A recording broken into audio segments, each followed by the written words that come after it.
उत्तर रामचरितम तृतीय अंक भवभूत जी की रचना है। पार्ट 3 हिंदी अनुवाद जी। 130 सीता। मैं ऐसी अभागिन हूँ कि फिर भी आर्यपुत्र को कष्ट दे रही हूँ। राम इस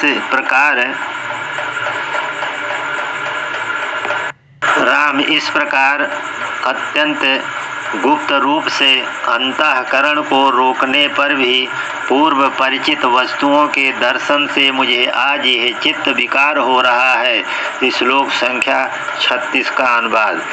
मर्यादा को लांघने वाले अतएव क्षुब्ध शोक की शुद्धि को रोकने के लिए जो भी यत्न किसी प्रकार किया जाता है उसको मेरा वर्णनीय चित्त विकार उसी प्रकार बलपूर्वक अंदर से छिन्न भिन्न करके फैल जाता है जैसे अबाध गति से जाने वाला जल प्रवाह रेत के पुल को तोड़कर फैला जाता है। 132 सीता।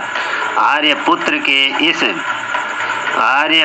के इस अनिवार्य एवं कठोर आरंभ वाले दुख के संयोग से अपने दुख को भुलाकर और निर्जीव सा होकर के मेरा हृदय फट रहा है। 133 बासंती। मन में खेद की बात है कि महाराज अत्यधिक शोक में मग्न हो गए हैं। अच्छा, इनका ध्यान दूसरी ओर ले जाती हूँ। ब्रैकेट में प्रकट। महाराज अब इन चिर परिचित जन स्थान ब्रैकेट में दंडकारण्य के प्रदेशों को दृष्टिपात करके सम्मानित कीजिए। 134 राम ऐसा ही हो। 135 सीता। मेरा अनुमान है कि प्रिय सखी बासंती का आर्यपुत्र के मनोविनोद का उपाय दुख को प्रदीप्त करने वाला ही है। 136 बासंती। महाराज श्लोक संख्या 37 का अर्थ। इसी लता गृह में आप उसके मार्ग की ओर दृष्टि लगाए हुए बैठे थे और उसे हंसों के साथ क्रीड़ा करते हुए गोदावरी के किनारे विलंब हो गया था। उसने आने पर आपको कुछ खिन्न चित्त सा देखकर घबराहट से कमल की कली के सदृश सुंदर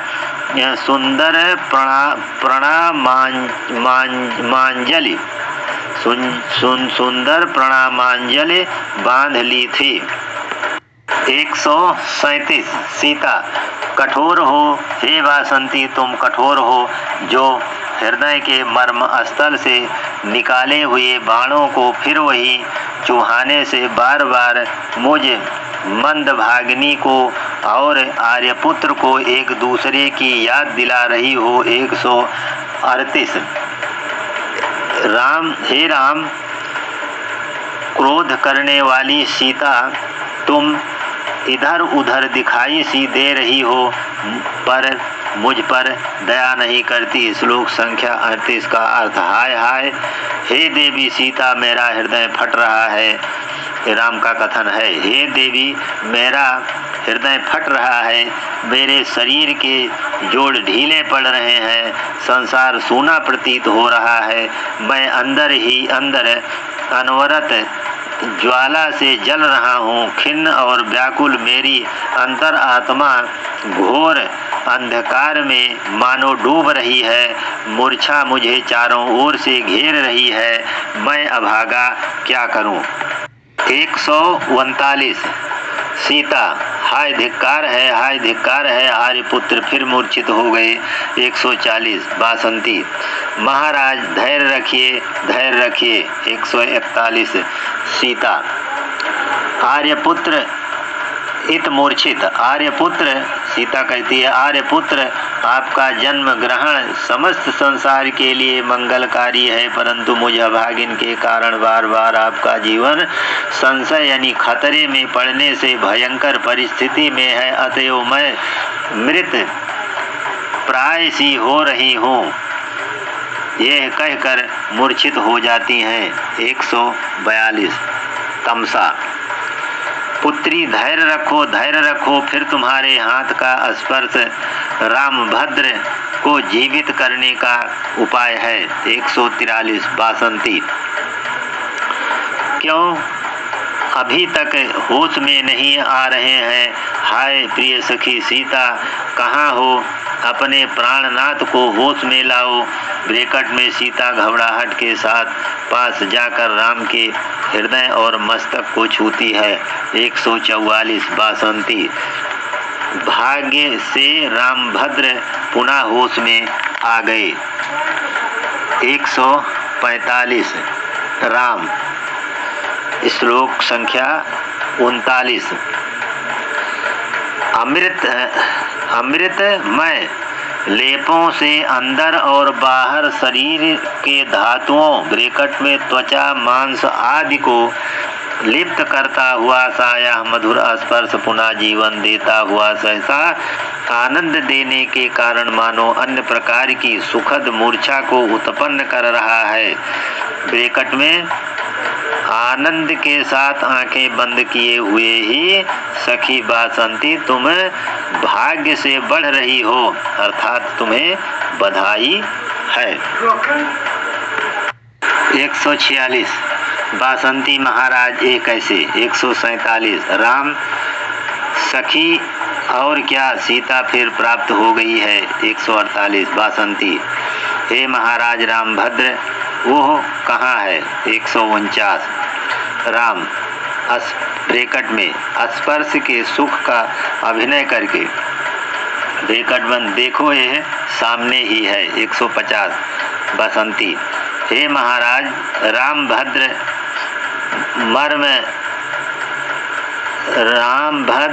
मर्म स्थलों को बींधने के कारण कठोर अपने इन निरर्थक वचनों से प्रिय सखी सीता की विपत्ति के दुख से जली हुई मुझ मंदभागिनी को आप फिर क्यों जला रहे हैं। 151 सीता। मैं यहाँ से हटना चाहती हूँ, किंतु दीर्घकालीन प्रेम समूह के कारण सुखद और शीतल तथा लंबे और कठोर संताप को तुरंत कम करने वाले आर्यपुत्र के स्पर्श से मेरे हाथ का अग्रभाग वज्र लेप से जुड़े हुए के तुल्य चेष्टा रहित हो रहा है और चिपक सा गया है। 152 राम। श्लोक है पहले राम सखी यह प्रलाप कैसे। श्लोक है, इसका कोई नंबर है नहीं। श्लोक का अर्थ है पहले विवाह संस्कार के समय चंद्रमा की अमृत तुल्य शीतल किरणों से परिचित ब्रैकेट में अर्थात चंद्र किरणों के तुल्य आह्लादक तथा कंकड़धारी जिस हाथ को मैंने पकड़ा था। 153 सीता। आर्यपुत्र आप अब भी वही है। 154 राम। श्लोक संख्या 40। तुम्हारा राम सुकुमार 40 श्लोक संख्या है। सुकुमार लवलीलता के अंकुर के तुल्य और उस सीता के दूसरे हाथ की उपमा से सुशोभित वही यह सीता का हाथ मैंने पाया है। ऐसा कहकर सीता का हाथ पकड़ते हैं। 155 सीता। हाँ धिक्कार है आर्यपुत्र के स्पर्श से मोहित हो जाने के कारण मुझसे त्रुटि हो गई है। 156 राम। सखी बासंती मेरी आंखें आनंद से बंद हो गई हैं और प्रिय सीता के स्पर्श जन्म बिछोह से मैं पराधीन हो गया हूँ। अब तुम भी मुझे पकड़ो, ब्रैकेट में गिरने से बचाओ। 157 बासंती। 157 बासंती। खेद की बात है कि यह उन्माद ब्रैकेट में उन्मत्ता ही है। ब्रैकेट में सीता जल्दी से हाथ खींचकर वहां से हट जाती है, ब्रैकेट बंद। 158 राम। हाय धिक्कार है, भूल हो गई। श्लोक संख्या 41 का अर्थ स्तब्ध। स्तब्ध ब्रैकेट में संज्ञाहीन। स्तब्ध कांपता हुआ और पसीने से युक्त उस सीता का पल्लव सदृश वो हाथ स्तब्ध कांपते हुए और पसीने से युक्त मेरे हाथ से सहसा छूट गया। 159 सीता। हाय धिक्कार है, निरंतर विद्यमान, अत्यधिक और ओभजनक। 159 फिर से सीता। हाय धिक्कार है, निरंतर विद्यमान, अत्यधिक और क्षोभजनक वेदना से युक्त अपने आप को मैं अभी तक नहीं संभाल सकी।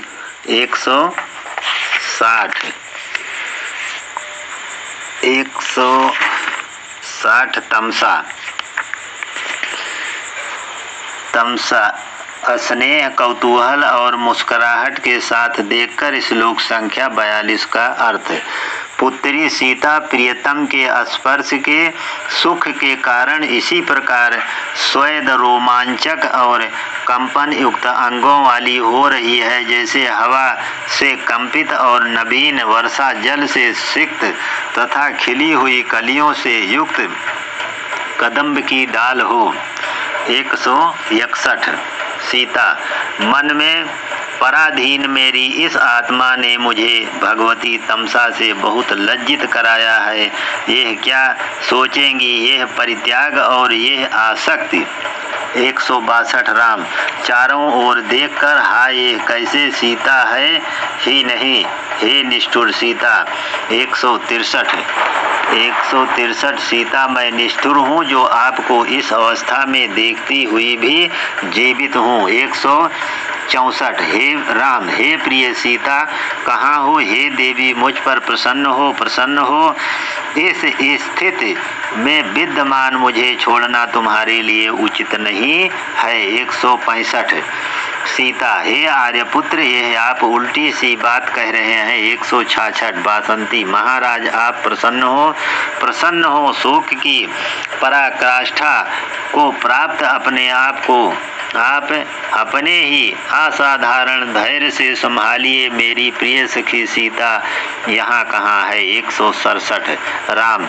वस्तुतः सीता यहाँ नहीं है, नहीं तो बासंती भी उसे क्यों नहीं देख पाती? तो क्या यह स्वप्न हो सकता है? मैं सोया हुआ भी नहीं हूँ। राम को नींद कहाँ? निश्चय ही शक्तिशाली और अनेक बार विचार में आया हुआ यह भ्रम बार बार मेरा पीछा कर रहा है।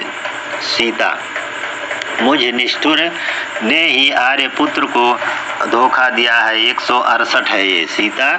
मुझ निष्ठुर ने ही आर्यपुत्र को धोखा दिया है। 169 बासंती। महाराज देखिए श्लोक संख्या 43 का अर्थ। जटायु द्वारा तोड़ा हुआ यह रावण का लोहे का रथ है और ये सामने राक्षसों के तुल्य मुंह वाले और अस्थि मात्र शेष खच्चर है। तलवार से जटायु के पंखों को काटकर शत्रु रावण छटपटाती हुई सीता को लेकर अंदर चमकती हुई बिजली से युक्त बादल के तुल्य यहाँ से आकाश में उड़ गया था। 170 सीता। भय के साथ आर्यपुत्र तात जटायु की हत्या की जा रही है, अतः बचाइए, मेरा भी अपहरण किया जा रहा है। 171 राम। वेग के साथ उठकर, अरे पापी पिता जटायु के प्राण और सीता का अपहरण करने वाले रावण, तू कहाँ जाएगा? 172 बासंती। हे महाराज, राक्षस कुल के विनाश के लिए धूमकेतु क्या अब भी आपके क्रोध का विषय कोई पापी है। 173 सीता, अहो मैं बहुत घबरा गई हूँ।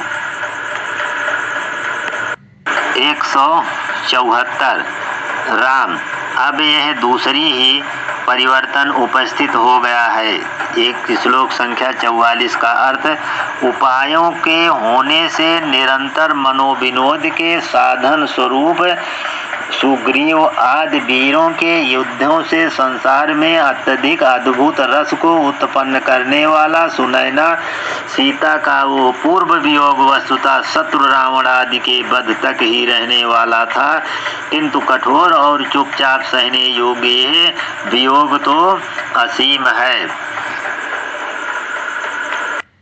175 सीता, यह वियोग असीम है। इन शब्दों को सुनकर के मैं अभागिन मृत प्राय हो गई हूँ। 176 राम,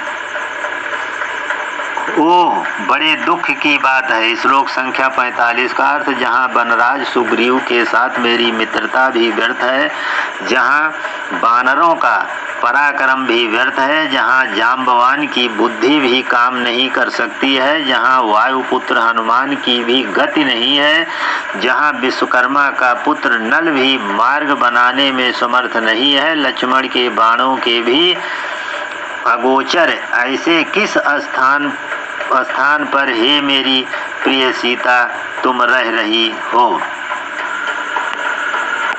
177 सीता, प्रथम विरह के विषय में मैं बहुत सम्मानित हुई हूँ।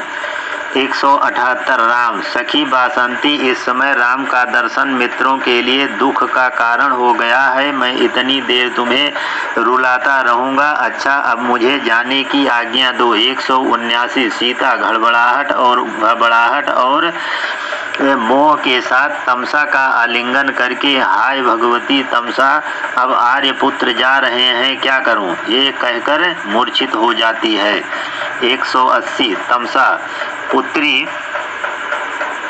सीता, धैर्य धारण करो, भाग्य तुम्हारे अनुकूल होगा। अतः चिरंजीवी कुश और लव की वर्षगांठ के मंगलाचारों को पूरा करने के लिए भगवती भागीरथी के चरणों के समीप ही चलते हैं। 181 सीता, भगवती तमसा, थोड़ी कृपा करो, दुर्लभ दर्शन आर्यपुत्र को क्षण भर देख लूं। 182 राम, अब अश्वमेघ यज्ञ के लिए मेरी सहधर्मिणी धर्मपत्नी हो गई है। 183 सीता, आक्षेप के साथ, आर्यपुत्र वो कौन है। 184 बासंती, क्या विवाह भी कर लिया। 185 राम, नहीं, वो सोने की बनी सीता की मूर्ति है। 186 सीता, लंबी सांस लेकर के आंखों में आंसू भरकर, आर्यपुत्र, अब आप सच्चे आर्यपुत्र हो। वो आर्यपुत्र ने आज मेरे परित्याग रूपी कांटे को निकाल दिया। 187 राम, उस सुवर्ण की मूर्ति में ही अपने अश्रुपूर्ण नेत्रों को बहलाता हूँ। 188 सीता, यह सुवर्ण की मूर्ति वस्तुतः धन्य है, जिसको आर्यपुत्र इतना अधिक मानते हैं और जो आर्यपुत्र का मनोरंजन करती है, संसार के लिए आशा का एक बंधन सूत्र हो गई है। 189 तमसा, मुस्कुराहट और स्नेह सिक्त भाव से आलिंगन करके, हे पुत्री, इस प्रकार तुम अपनी प्रशंसा कर रही हो। 190 सीता, लज्जा के साथ भगवती तमसा ने मेरा परिहास किया। 191 बासंती, आपका यह समागम हमारे लिए बहुत बड़ा अनुग्रह है। अब जिस प्रकार आपके कार्य की हानि न हो, उस प्रकार अपने जाने के विषय में निश्चय कीजिए। 192 राम, ठीक है। 193 सीता, अब बासंती मेरे प्रतिकूल हो गई है। 194 तमसा, पुत्री सीता, आओ हम दोनों चलें। 195 सीता, ऐसा ही करते हैं। 196 तमसा, अथवा कैसे चलें, क्योंकि श्लोक संख्या 46 का अर्थ, प्रियतम राम में मानो गड़े हुए और दर्शन की इच्छा के कारण विशाल बने हुए तुम्हारे नेत्रों का संबंध मर्म स्थल में वेधन के तुल्य गमन आदि यत्नों के द्वारा रोका जा रहा है।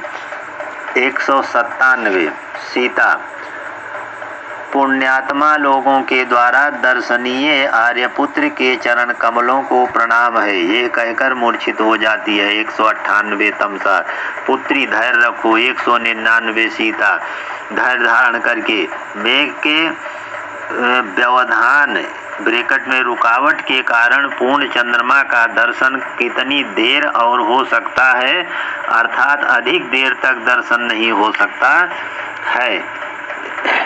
200 तमसा अहो विचित्र रचना है, ब्रैकेट में अर्थात सृष्टि एक चित्रित रचना है। श्लोक संख्या 47 का अर्थ एक करुण रस ही कारण भेद से भिन्न होकर पृथक पृथक श्रृंगार आदि परिणामों को प्राप्त करता हुआ प्रतीत होता है, जैसे जल ही भंवर बुलबुला तरंग आदि विकारों को प्राप्त होता है, वस्तुतः वो सब जल ही है। 201 राम हे विमान राज पुष्पक इधर इधर आओ, सब उठते हैं। 202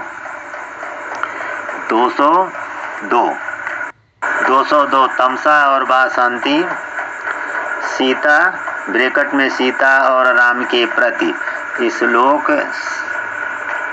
संख्या 48 का अर्थ हम जैसों के साथ अर्थात तमसा जैसी नदियों और बासंती जैसी वन देवताओं के साथ पृथ्वी गंगा और छंदों के सर्वप्रथम प्रयोग करने वाले वो कुलपति वाल्मीकि और अरुंधति से अनुगत वो ऋषि वशिष्ठ आपके महान कल्याण के लिए मंगल प्रदान करें। सबका प्रस्थान। महाकवि श्री भवभूत विरचित उत्तर रामचरितम में छाया नामक तृतीय अंक समाप्त।